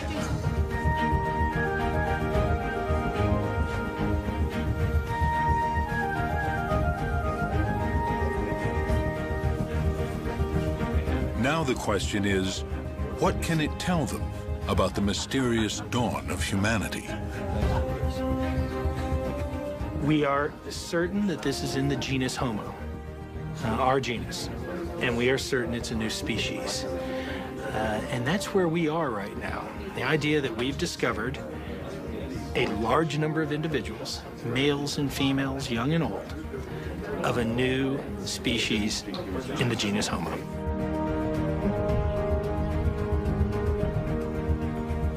In the next phase, they'll have to piece together and analyze the rest of the fossil remains. Already they have almost 2,000 bone fragments from more than 12 individuals. The rising star discovery is one of the most startling and amazing discoveries in all of hominid evolution. To have that many fossils in one place is unprecedented and took everybody by surprise. The excavation was planned as a 3-week operation. As it nears its end, the scientists know they will have barely scratched the surface of what Rising Star has to offer. I had never seen or dreamed of anything like the richness of this site. There aren't just hundreds of bones. There are thousands of bones. It's clear. You can't blow on the ground and it doesn't uncover another one. They can't gently brush their hand across it and teeth and long bones don't fall out, usually of another individual. This is going to take a long, long, long time. As everybody goes home, the Rising Star fossils are carefully transported to the University of the Witwatersrand. It was here, 90 years ago, that Raymond Dart sparked a firestorm by declaring that the dawn of humanity was in Africa. It seems fitting that it is here, too, that the mysterious early humans of Rising Star will begin to tell their story. At a symposium 6 months after the excavation, researchers meet for an intensive analysis of the fossil material. They're in the analytical phase here. They're in the diagnostic phase. And it's been an experiment in, working together with bringing together some of the brightest minds on the planet with some of the most current data sets to analyze over 1,700 fossil hominin remains that we recovered only last November. And it's been fantastic to watch. I mean, it's this constant energy of science, and you can almost feel it in the room right now. We are total nerds. It's nerd heaven here, but it is an extraordinary experience. There's never been anything like this before in the field of hominin paleontology, to get a group of young, talented scholars together to bring their new techniques and their fresh outlooks on the record to newly discovered fossil hominin remains. This certainly never happened when I was a PhD student, and I would have died to have done this.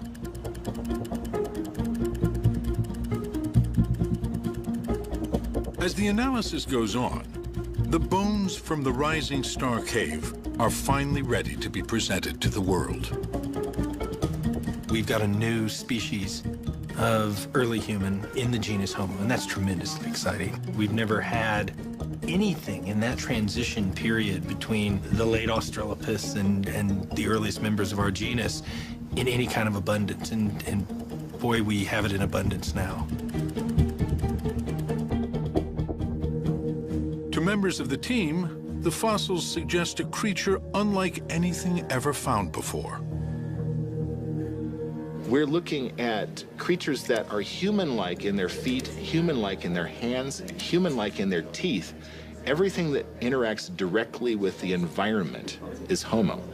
And everything that's sort of central, the trunk, the architecture of the vertebral column, the brain, those sorts of things are more primitive. It's like evolution is crafting us from the outside in. We've called the species Homo naledi. Naledi means star in Sutu, and we've called the chamber that the fossils come from, that still has fantastic fossils be found, the Dinaledi chamber, which means the chamber of stars. Homo naledi is a strange mosaic of ape and human. small-brained and small-bodied, with chimp-like arms, but with human hands, teeth, small brows, and long legs. Probably a long-distance walker. Naledi is a surprise in very many ways. It's got an incredibly tiny brain, a brain that's more than a third as small as a modern human's brain is. Yet it's clear when you look at the cranial shape, the dentition, the legs, particularly the feet and even the hands, that this thing is part of our genus. Here are creatures on the cusp of becoming human, but still very close to the Australopith world. It makes the question of how they got into the cave even more intriguing. It looks like they got in there because somebody put them there. Now, if we say that, you have to understand that's a very controversial thing to say. And so we approach it very conservatively. We can show that there's no signs of predation. We can show that there's no predator that accumulates only hominins in this way. We can show that they didn't all get there at once. We can show that there's not a flow of material into the chamber. And that's where we leave it scientifically. You know, we can say the best hypothesis we can come up with is they were put there. If this is true, its implications are far-reaching. They now know that the rising star hominin had a brain size in the range between 450 and 550 cubic centimeters. That's just slightly larger than a chimp's.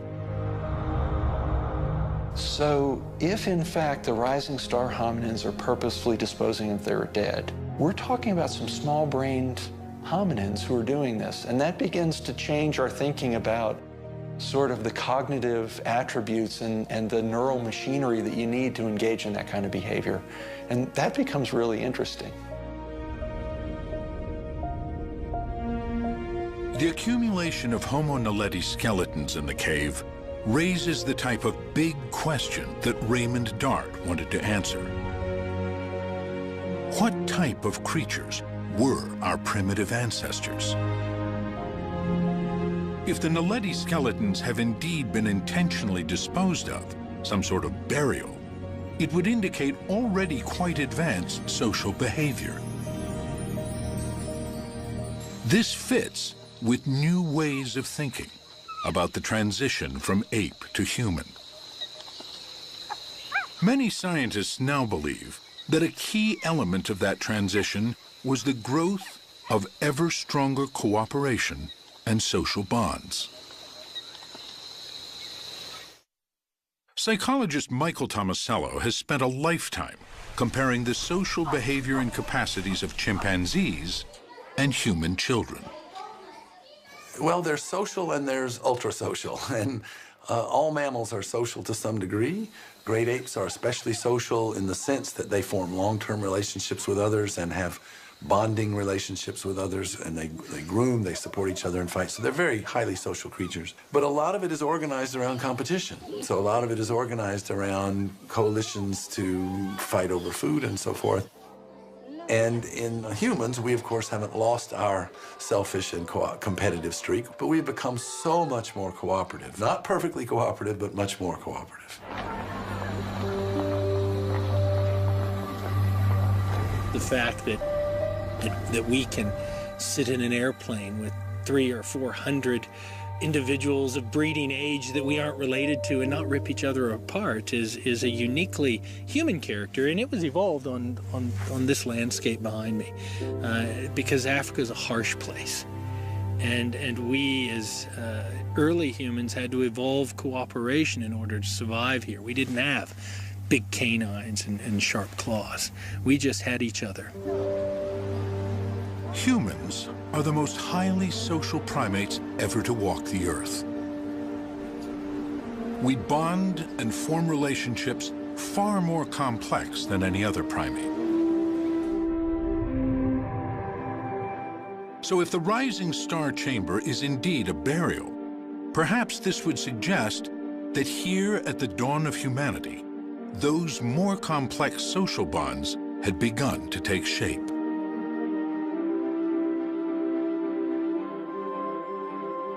This possibility will generate fierce debate as other scientists weigh in.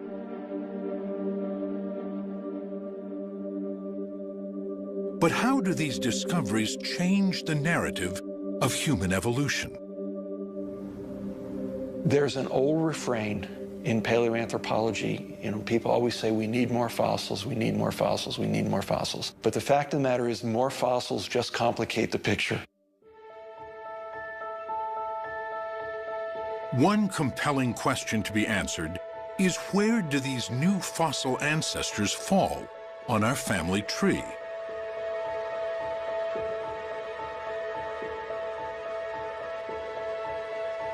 Dating the fossils is proving to be difficult and complex.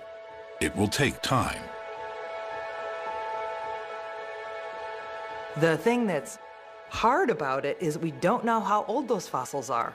And we can tell what they look like because we have so many of them. But if they're 3,000 years old, or if they're 3 million years old, it's going to mean a very different thing for how it changes our understanding of human evolution.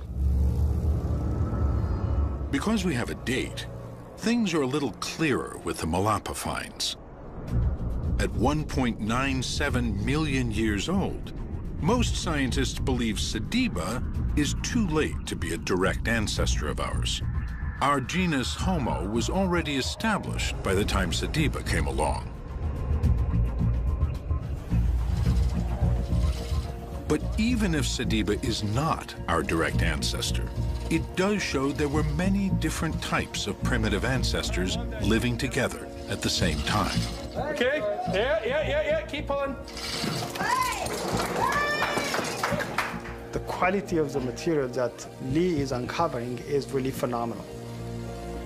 Sediba shows that we had more than 2 or 3 species in South Africa 1.9 million years ago. It's a very interesting find. It shows that there were diversity. It's a beautiful material, but I don't think that Sediba was ancestral to our genus Homo. Whether or not they are our direct ancestors, the fossils at Malapa and Rising Star point us toward a new way of thinking about human evolution. We have a strong tendency to want to draw simple lines between species and make nice family trees. And we have to understand that that's our need, that's our desire, that's not necessarily the way that nature works. It's very natural to think about human evolution as a sort of family tree in deep time. But evolution is much more complex than that. Evolution is bushy. There are different experiments. Populations try different adaptations. They try different ways of being about the world. Paleoanthropologists talk about the bushiness of human evolution as a metaphor for the many types of early hominins and the difficulty of knowing which one led to us. But even that metaphor may not do justice to the way evolution works.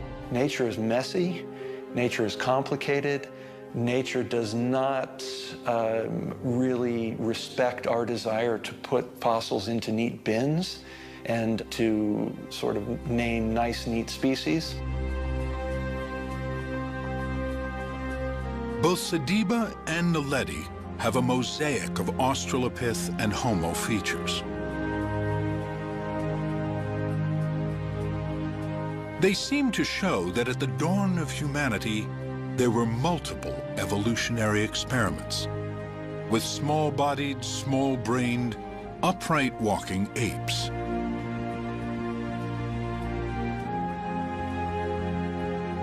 Scientists now know some of these varieties of late Australopith and early Homo lived together at the same time.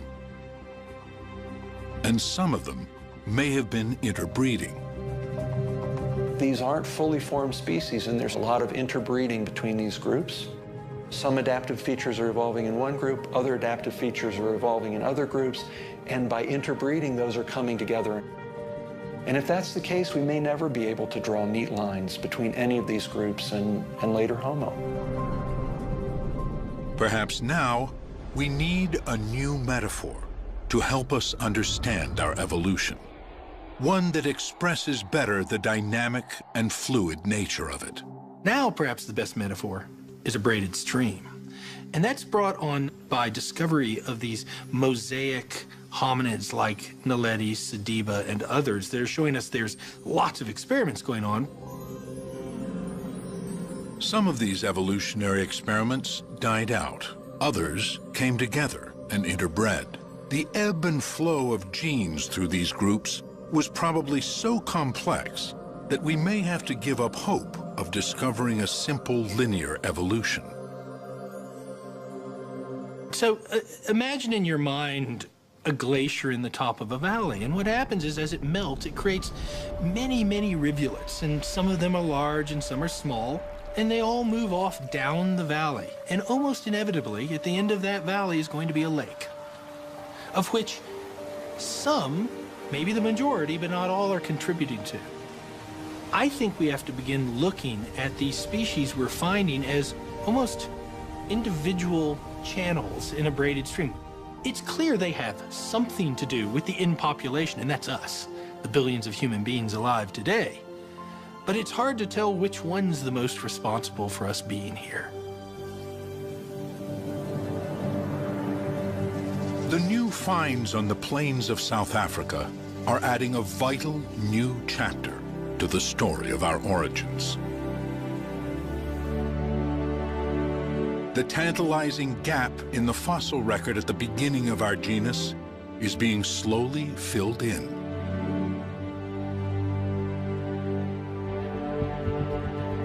Finally, there is light at the dawn of humanity.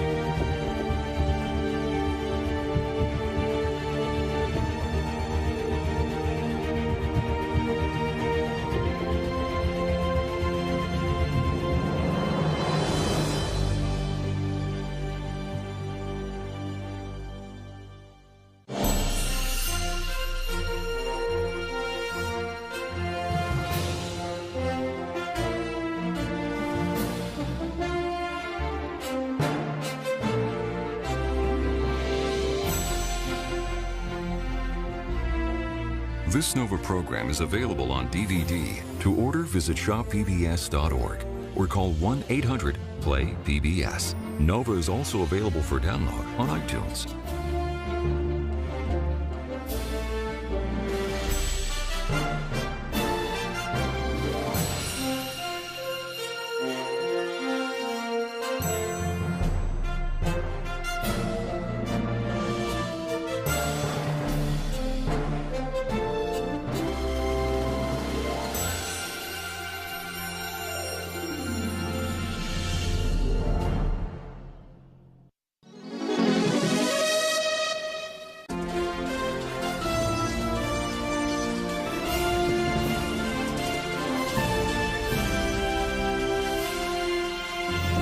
Major funding for NOVA is provided by the following.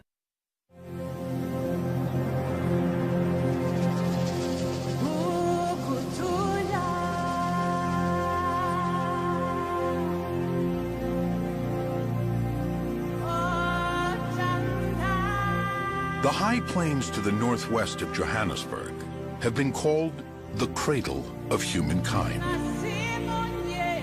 In the 1930s and 40s, fossil finds here gave us the first important glimpses of our earliest ancestors. Then, for decades, the discoveries seemed to dry up.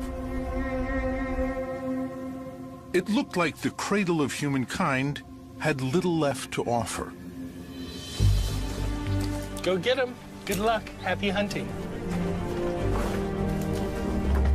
But now, from deep caves in the cradle come two new discoveries that could reshape the understanding of our ancient past. What is it? it has teeth. It's so solid. There aren't just hundreds of bones. There are thousands of bones. I had never seen or dreamed of anything like the richness of this site. Bones that may end up illuminating a critical million-year period in our evolution that has long been a mystery. There's a big gap in the fossil record with only a few little fragments. The fossil record suggests that in that gap lies the dawn of humanity, the birth of the genus Homo. It's perhaps the least understood and most important episode in our evolution. Before it was the world of Australopithecus, an ape-like creature with a tiny brain. Lucy is the poster child for the Australopiths. Ancient caves in South Africa are fossil finds of astonishing richness, and not just fragments, but virtually complete skeletons. In the very first block that we had a portion of the mandible, the lower jaw, and we had a collarbone and one of the bones of the forearm. So that was really, really exciting. She's in there. We have a skull, we have a mandible, we have a complete scapula, we have a complete clavicle, we have a complete arm, a complete hand, and half of the pelvis, which we can, with reconstruction, make to a whole pelvis. Will these skeletons live up to their promise, offering us a new understanding of the dawn of humanity?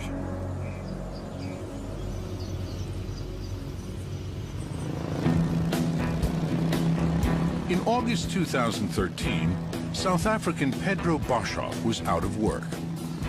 He had been a soldier, a prospector, an adventurer, and even a part-time student of human origins. Now he wondered if he could earn some money doing what he loves most, fossil hunting. Towards the end of August, I approached Professor Lee Berger asking if there would be the possibility of a position at faculty with him. Pedro Boshoff came into my office and said, you know, I need work, I need to, and I have the same belief as you that there's more out there. Lee Berger started exploring the area of South Africa known as the cradle of humankind in the early 1990s. After 18 years of searching, he had found only a few isolated fossils. That's not unusual in the field of paleoanthropology. These early human fossils are probably the rarest sought-after objects on Earth. We in paleoanthropology sit in one of the few fields that probably have more scientists studying objects than there are objects to study. In fact, the vast majority of people who do what I do will never find a single piece of one of these early humans. And if they do, it's going to be an isolated tooth. Probably 80 to 90% of our record are just little bits of isolated teeth.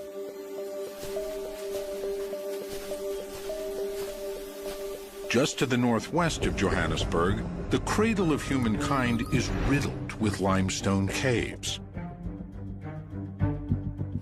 Some have already yielded fragmentary fossils of our remote ancestors.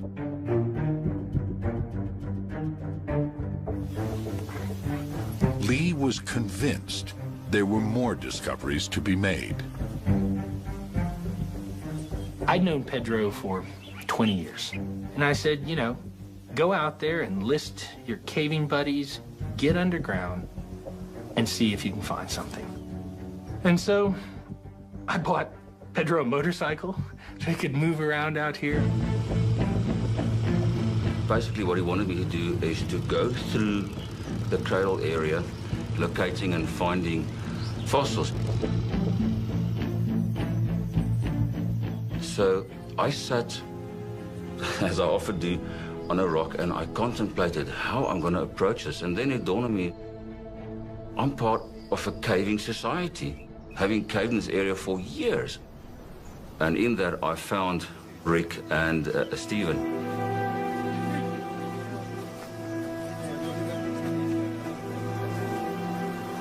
I asked them to systematically work their way through caves and holes towards the east of the cradle while I was busy working in the west. We often don't look in the places that are most familiar to us because we think we know them well. I call it backyard syndrome. And so I said, you know, start right under our noses. Go to the most well. She walked upright, but belonged to the world of the apes. If I were to see an Australopithecus at the end of a football field, I would probably call the zoo and say, hey, an ape has escaped. The upper part of the body in Australopithecus is in general very apish. Go down, look at the pelvis, very human-like. An Australopithecus is sort of like a bipedal ape. If you went back in time and saw them walking around the savannah, you would see animals that stood up and walked like we do, but they would have been smaller in body size. Their brains wouldn't have been as big, so their heads would have looked smaller. Their jaws and teeth were very large. The fossil record suggests that somewhere between 2 and 3 million years ago, these ape-like Australopiths evolved into the first recognizably human species, Homo erectus. They have big brains and small faces, adaptations for using tools. If I were to see, say, Homo erectus at the other end of a football field, I would probably call 911 and say, oh, there's a wild man here and, you know, somebody should put some clothes on him. So what went on in the transition from Australopithecus to Homo erectus? For years, the only species that filled that gap was a creature called Homo habilis. But so little of it has ever been found, the origins of the genus Homo have remained an enigma. The greatest mystery facing paleoanthropology today is to try to understand how, when, where the transition from Australopithecus to Homo occurred. And what we don't know is what happened between Australopithecus and early Homo. That's one of the big mysteries right now we're trying to solve. The prize would be to discover fossil remains that could tell us about that mysterious transition. And now, they may have found some. There you can see 2 foot bones in articulation. Emerging from... What makes us human? Where do we come from? Ever since Darwin put forward the idea that we evolved from apes, scientists have wondered about those first creatures that left the ape world and crossed into ours. In the last 50 years, fossil finds have filled in some of the many blanks in the story of our evolution. But the bones of our ancestors are few and far between, allowing only glimpses of how we slowly changed over millions of years, from ape to human. Now, in South Africa, in caves dangerously deep underground, 2 new species of hominin, our human ancestors, have been found. There it was, right there. One of the most spectacular early hominins ever discovered lying on the surface of a cave. And not just a few bone fragments. It's everywhere. Here, there are thousands. It's just absolutely incredible the amount of bone that's coming up. Oh, beautiful. The first thing that came through my mind was Howard Carter's anecdote about opening Tutankhamun's tomb. It was Lord Carnarvon in the back saying, you know, what do you see? And Carter says, things, wonderful things. I'm gonna give this off to John. Yes. We have found a most remarkable creature and a most unexpected one. So we need a new kind of language to talk about this. These bones could finally bring our past into focus. What story will they tell about how we became human? A new light shines at the dawn of humanity. Right now, on this Nova National Geographic special.